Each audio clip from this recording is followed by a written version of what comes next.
Ja som na Rusov nemal zlé spomienky, prakticky my sme prišli do veľkého hokeja ako malá krajina, keď sme postúpili a stále sme mali proti Rusom takú maličkú úlohu, aby sme veľa nedostali a môžeme prekvapiť, takže s nimi sa hralo dobre, nebol problém žiadny. Keď človek si zoberie, že oni hrajú stále spolu, majú 40 až 50 zápasov za sezónu, stále sú spolu, my sa stretneme raz za čas. Tak si myslím, že bolo to vidno aj na tej hre, že sú dohratí a že majú nakorčulované, vedeli o sebe.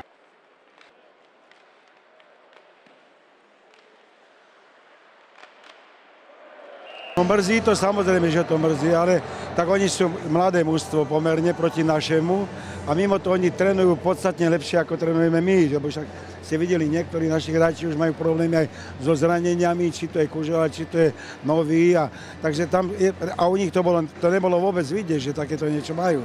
Oni boli myslím si, bez takýchto problémov. A my sme mali, a pred chvíľam chýbali aj dneska dvaja hráči, chýbal Milan Staš a chýbal Zdeno Ciger, ktorý sa nám ospravedlnil predtým. Tak mohlo by to byť aj o niečo lepšie, ale oni sú o tom lepšie, sú našlapaní, jak sa hovorí. Tak je to aj melancholia, ale ja som ešte stále pri tom hokeji a stále ma to baví. Dúfam, že ešte vydržím aspoň 10 rokov.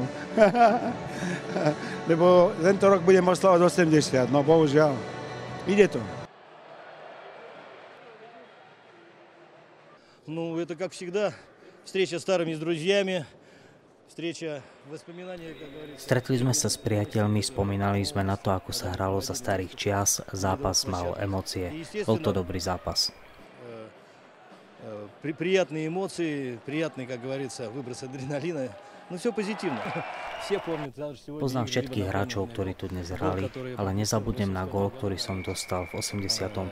roku, keď Československo bolo majstrom sveta. To bol zápas, na ktorý sa nezabúda do konca života. Vstúpili miesto zvania čempionov mira.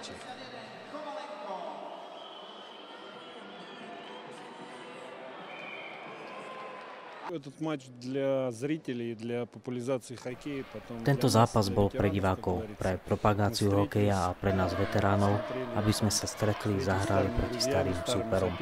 Myslím, že sa zápas vydaril a všetkým sa páčil. Hokej sa vždy hrá pre divákov. Ak sú spokojní diváci, sú spokojní všetci. Hokej je kolektívna hra. Nestrieľal on, zajtra budem strieľať ja. Tak to v hokeji chodí. Snažíme sa udržať vo forme. Trénujeme, hráme hokej. S pribúdajúcim vekom je to už ťažšie. У нас je tradícia hrať zápas hokejových hviezd.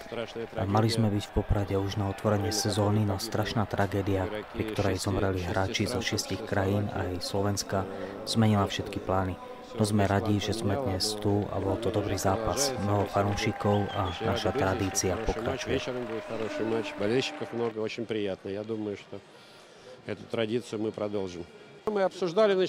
Na majstrovstvách sveta sme sa rozprávali o tom, že Slovan Bratislava má záujem hrať v KHL. Majú dobrých hráčov aj štadión. Myslím si, že keď nájdu ešte zo pár sponzorov, tak bude všetko v poriadku. V takýchto dresoch hrala zborná na olympiáde v roku 1956, ktoré vyhrala a my ostávame verní tradícii.